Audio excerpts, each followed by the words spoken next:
Okay, I am going to go ahead and begin to get us started. I am Belinda Ramos. Here comes the camera. That would be me. And if you're comfortable turning your camera on, that's great.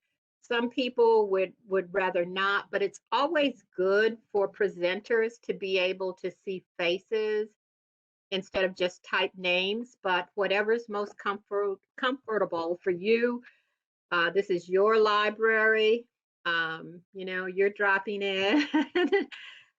So I have with me, and I see them both. I have a couple of co-hosts. I'm Belinda Ramos. I'm one of the co-hosts. I teach at Chandler-Gilbert in the psychology department. I'm residential faculty there, and I teach a number of psychology courses. But I'm also going to ask my other co-hosts, Crystal and Aaron, to come on screen and I'm going to mute and let them tell you a little bit about them, and then we're going to talk about our book.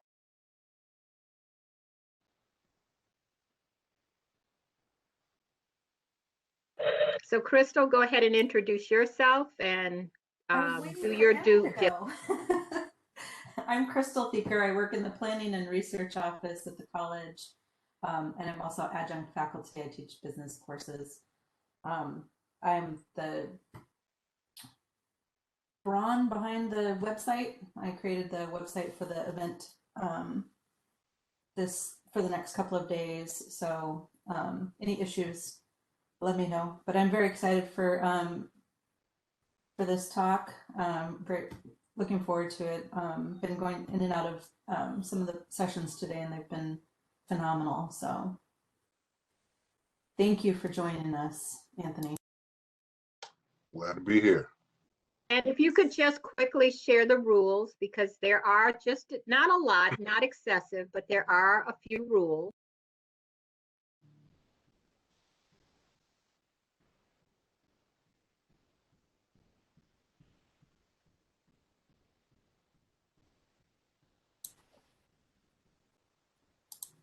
Okay, I hope you can see my screen.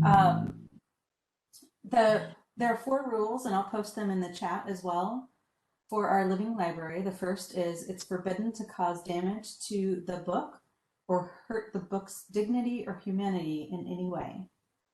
Each reader is responsible for preserving the condition of the book. The reader accepts the fact that the book may quit the conversation if the book feels a reader is being disrespectful or inappropriate in any way. And lastly, the reader agrees to participate in follow-up surveys or other means of contact regarding this learning experience.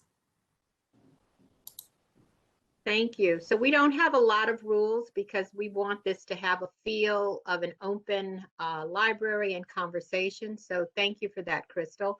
And Aaron has a bit of a surprise for you. So go ahead, Aaron. Good afternoon, everyone. My name is Erin, and if you have been enjoying some of the books this afternoon, just like I have, you've noticed in some of the sessions we have a special prize. So this one is also included. We have a copy of Mr. Glover's book, and so I would ask if you would like to be entered into the raffle, just type your name in the chat, and I'll do a reminder halfway through, and then at the end, I put all the names in a wheel. We won't necessarily see that, but I'll announce in the chat very quietly who won, and ask you to contact me, and I will get the book mailed out to you. So looking forward to it. Enjoy, everyone. Thank you. Thank you, Aaron. And it's a wonderful book. I've got it on, it's available. Well, we have a copy that we're going to offer to you, but it's I Can't Wait to Be a Man. So there you go. So without any further ado from me, like I said earlier, what we're going to do is we're going to have a conversation. You're welcome to unmute if you have a question, or you can type it in the chat, and either Crystal or Aaron will alert me to the fact that we have a question. But let me take just a moment to introduce you to Anthony Glover. people in the South Phoenix community and other parts of the valley know him as Brotha Anthony. And that's because he is like a brother to so many people in the community. So much so that he has created an organization that has to do with useful hands. And I don't want to steal his thunder because this is so amazing of a program, because I have 3 grandsons, and I want him to talk a little bit about this program, as well as how he came to be a mentor, and some of the work, the community building work that he as well as his wife are doing in the South Phoenix community. So without a lot more from me, let me turn the mic over to Anthony Glover, affectionately known as Brotha Anthony. Anthony. Thank you, Dr. Romo, for having me. First and foremost, I'm really honored to be a part of this experience. And just to give you a little insight, this is a full circle experience for me. I didn't let you know beforehand, but I actually took a couple classes at Chandler-Gilbert Community College back in 2006, 2007. And that was a time where I was at my early 20s and I did not know my purpose in life. I felt like I was in this big world trying to figure it out, take a few classes here, take a few classes there. And I think that was about a year before I had my first child. And it was a pretty rough time for me. So to sit here today in 2021, being involved in this amazing project by Chandler-Gilbert Community College at 34 years old, interviewing me about living my purpose. Wow, it kind of gives me chills just even talking about that. So thank you for this opportunity to share my story. But yes, now, as she mentioned before, I am the founder of a program called Useful Hands PHX. And that is a program designed to empower young men in my community through learning different life skills. So I teach young men how to fish. I teach them how to use a charcoal grill, or we do some woodworking. And then we also do basic auto care like change tires, jump batteries, and just the whole nine. And we do it all at a park at Cedar Traverse Park. And one of the things that really inspired me to start this program was I've been mentoring for the past 5 years. And it's always been about up here. We always have classroom setting where we teach them things up here, which they're not going to learn in school. We take trips. But I wanted to kind of do something different where I can teach them how to use their hands. Because at the end of the day, the kids that I work with are going to be future husbands, future dads. And a lot of them don't have dads or uncles for that matter. So I wanted to provide an uncleship with them and teach them that they're going to use on their journey to becoming a man and when they are a man. So one of my goals is to be an old man in the Phoenix community and have a gentleman come up to me and say, "Hey, Brother Anthony, you might not remember me, but I learned how to fish. I learned to tire. I learned how to do this and that from your program in 2021. So that is something that really motivates me in my program, is to kind of put the tools in these young men's hands today that they can carry with them all the way into the adult years. And like I said, I've been mentoring for the past 5 years. I started off with Fight for Life, No Excuses, Manhood Training Program. And that's a 12-week program where we take young boys the ages 8 to 17, and we meet every Saturday in the classroom. And they learn all kind of cool things they're not going to learn in school: financial literacy, anger management. We talk about building your credit up, squeeze into the brains every Saturday for 5 hours.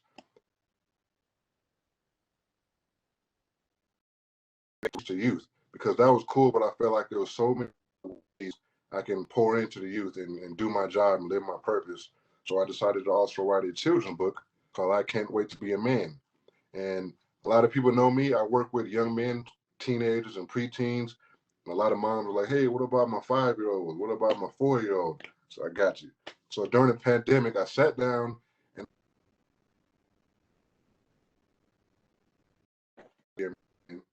and every parent represents that the young they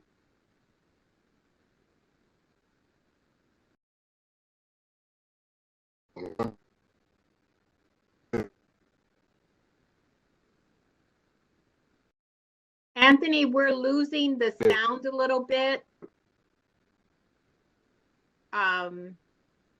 So your sound is coming in and out. Part of being.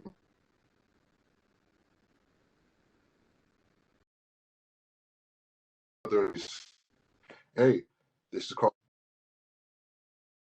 I'm not sure.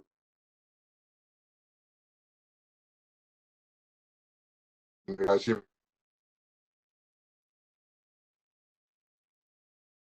We can, but you've got a little bit of a low bandwidth issue. So if there are other things using Wi-Fi, you may want to turn those off so that you can maybe grab a little more bandwidth, because you are going in and out of the conversation. So let's just give him a moment to see if we can get him back.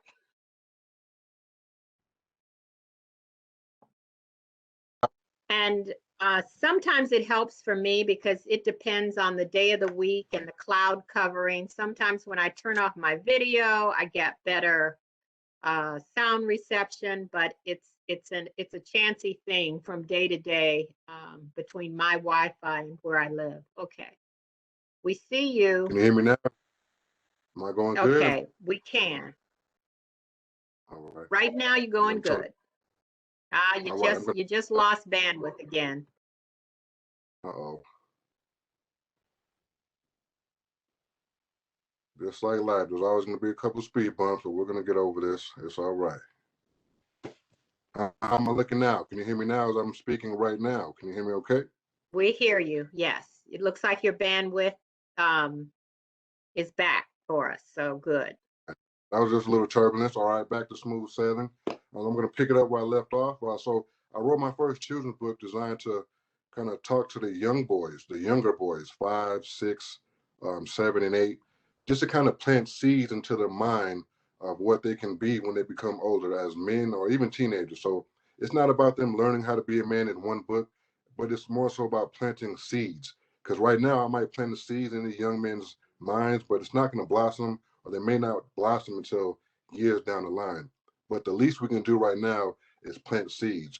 And that's a big part of my work right now, is planting seeds in the young minds of young men in my community. Yeah, so now what's funny is I started my community work not as a mentor. This was something that just happened out of nowhere. Everybody knows me that they know that I started off as a poet. I'm actually a spoken word artist. And I began my community work in the communities, hosting different events, performing on stages, always on a microphone, doing some poetry. And one day, a school in South Phoenix asked me to come speak to the kids. And I built a couple connections with the young boys there, and something just kind of sparked inside of me, like, you know what? There's something there. I mean, I felt a connection talking to the young men. I felt like I should be doing a little more in that area. Then I got invited by a mentoring program to come talk to the boys about self-expression. So I came in just as a poet, telling all the young guys, hey, this is how I like to express myself. And I told the organization, I said, man, that was fun, but I feel like there's so much more I can teach them. There's so many more ways I can get involved. And they actually recruited me to be a part of their organization as a mentor. And that was 6 years ago. And I've been mentoring ever since. And mentoring has actually took the front page of what I do now. And I'm not known just as a poet now, I'm known as a mentor. And it's been an incredible journey, very incredible journey. Could you tell us about some of the results you've seen from your mentoring? Nothing breeds success like success. So are there success stories that you've witnessed already? But like you said, it's about planting a seed, and anybody who's done any gardening knows that any plant that has deep roots is not going to come up overnight. So, but are there mentoring successes you can tell us about that have kind of continued to help you stay motivated in this work? Because I have to believe it's not always easy. Yes, one of the biggest ones is improved behavior. Is always one of the things that kind of gets me going in the progress. Is when their mother calls me up and says, you know what, David has been a completely different kind of kid. His mentality is changing. He's not, so lazy as he used to be. He has more of a productive attitude, and it's ever since he's been a part of the program. So right now, I would say change behavior or improve behavior would be the biggest progress, would be the biggest accomplishment. I mean, also, one of the coolest parts about what I do is I consider myself a community uncle. I'm Brother Anthony to everybody else, but to the young men, to the youth, I'm Uncle Anthony. So with these young men I work with, and I really mean that. Like I really look at these young guys as my nephew. That's exactly how I treat them. So one of the results that I love to get is when a young man calls me up 5 minutes after leaving a job interview just to tell me he got the job. And to think that, wow, he called me up immediately after he got the job. I was one of the first people that he called. That's a result that really gets me going because it was something that he was really going for. And he took some of my advice for the resume and the interview, and to call me up after he gets a job was so gratifying. Or a young man having his first girlfriend, and he's calling me up asking me for advice and what should I do for Valentine's Day? Can you help me out with this or just things like that. So it's not always about them going out and doing some amazing, grandiose thing right after they get done working with me. It's the small things. It's the way their mentality starts to shift and their behaviors and attitudes. So it's not always about them going out after they leave me and accomplishing something really, really big. It's the small things like that that I consider progress and accomplishments.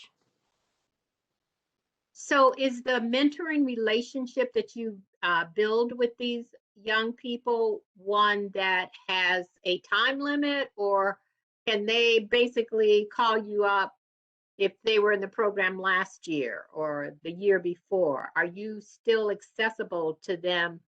And if so, how do you find life balance so that you keep your energy up? Great question. And like I said, I consider myself Uncle Anthony to them, and I really mean that. When I say that, I really mean that. It's not something that just sounds cool. So when they do finish my program, I absolutely keep in touch with them. There's young men that I keep in touch with that I met 5 years ago when I started this, and they come up to me now and they have little mustaches and beards and their voice is getting deep as mine, and a couple of them are driving, and they haven't been in my program or I haven't got to work with them in the program in 4 or 5 years. And I still have that relationship with them because I actually do consider them to be nephews. So I will show up to the basketball games, the football games, or recitals. If they're having a hard time, I pull up, or if I have something going on in the community, I like to call my nephews up to help me out. I'm a cowboy as well, so I always call up my nephews to help me out at the ranch and get involved. Or if I have a cool project at my house, I have like a long list of nephews. I can say, hey, you know what? Hey, Dave, I need you to help me out this week. Or, hey, Sean, come help me out.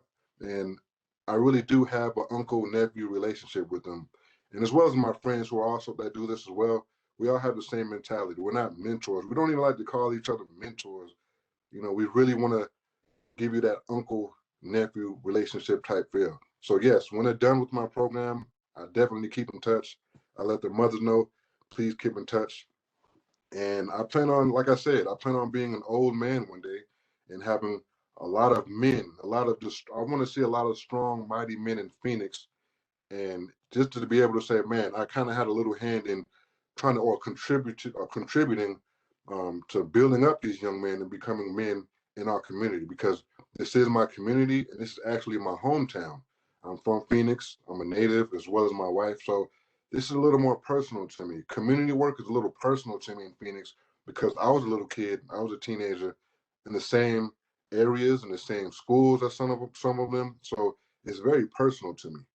So yes, I absolutely keep in touch with them, and I have no plans on being one of the guys who kind of just goes here and you never see me again.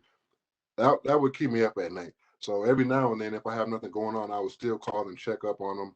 And yes, it is about balance because I am a father of two beautiful girls and I'm a husband. So in the beginning, it was a little challenging because I wanted to just be everywhere and all over the place.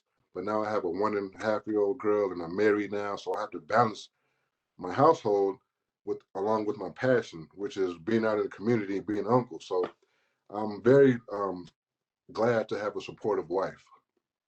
My wife understands that it's my passion, And, she takes it easy on me when she sees me going very hard. She knows, that's the passion. And she knows I'm definitely going to make it up. If I'm gone for a long period of time, I'm definitely going to come back, and I'm always going to keep them first. But in the beginning, it was a little rocky. But now I'm at the point 6 years in, I'm getting a real good flow, a real good system, and it's going pretty good. And it's all about balance. Because like I said, these young guys, they become family. So just like any other family, it's about finding balance and about making time with your family. That is such a great response. You mentioned your wife.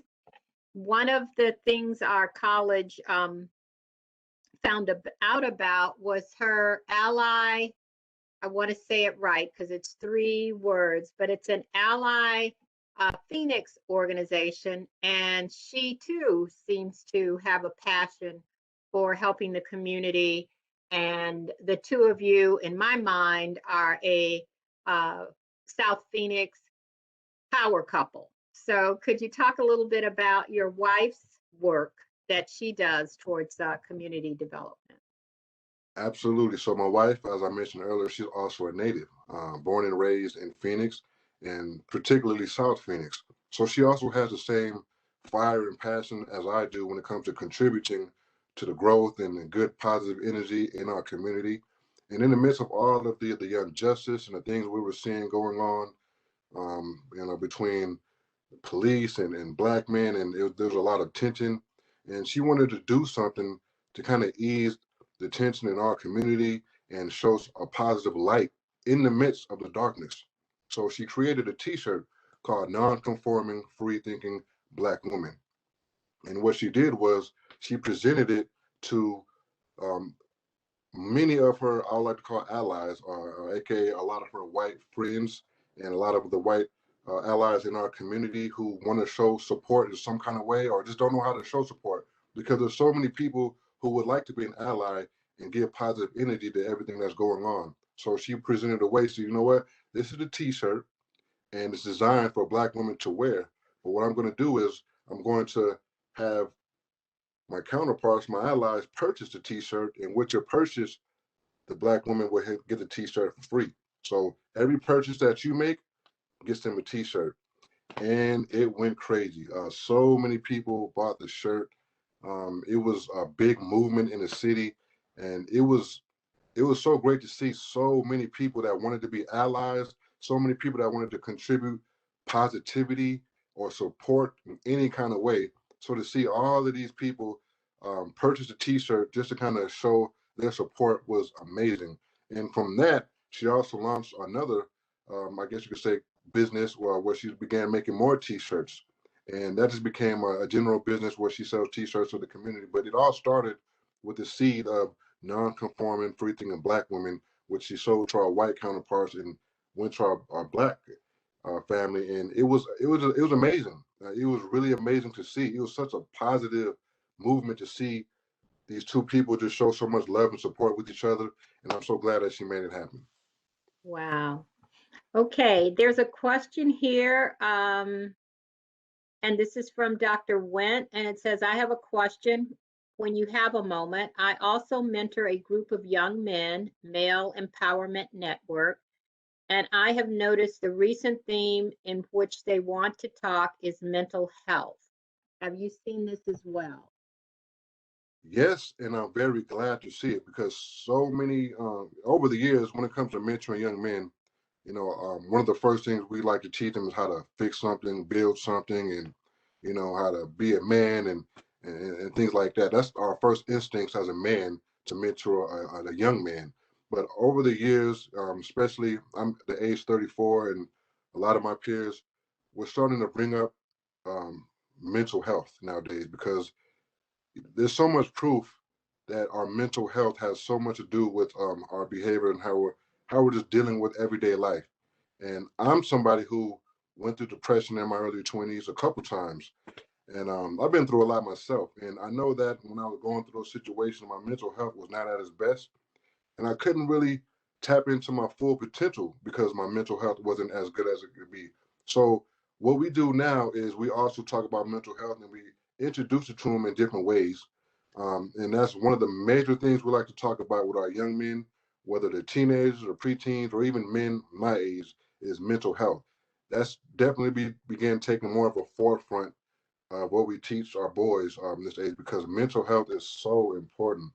There's so many young men, there's so many adult men that are secretly going through so much trouble mentally, but they don't want to talk about it, or they might feel like that it's not manly, or they might be ashamed that they feel that way, because they might feel like they're being weak because they're going through something and it's throwing them off. So what me and a lot of men my age like to do nowadays, hard in this field, we want to really make it okay to talk about your mental health. If you're going through something mentally, we got to address it. We got to talk about it. It's not something to sweep under the rug that we've been doing for years. Men in general, no matter what race you are, a lot of men, it's like a man thing to do, to kind of sweep our feelings and our emotions and our mental issues under the rug. And we're at a time now where we have to stop that cycle, and we have to really find a release resources to improve in that area. So that is definitely something that we talk about with our young men and our adult men. I see applause and thumbs up. So people are happy to hear that is a part of what you're doing in your Useful Hands program. Thank you so much for that. I'm going to add on. Actually, Go ahead. Because this is really close to home, because like I mentioned earlier, I'm somebody who, I mentioned that I went to GCC in 2007, had my first child at 22.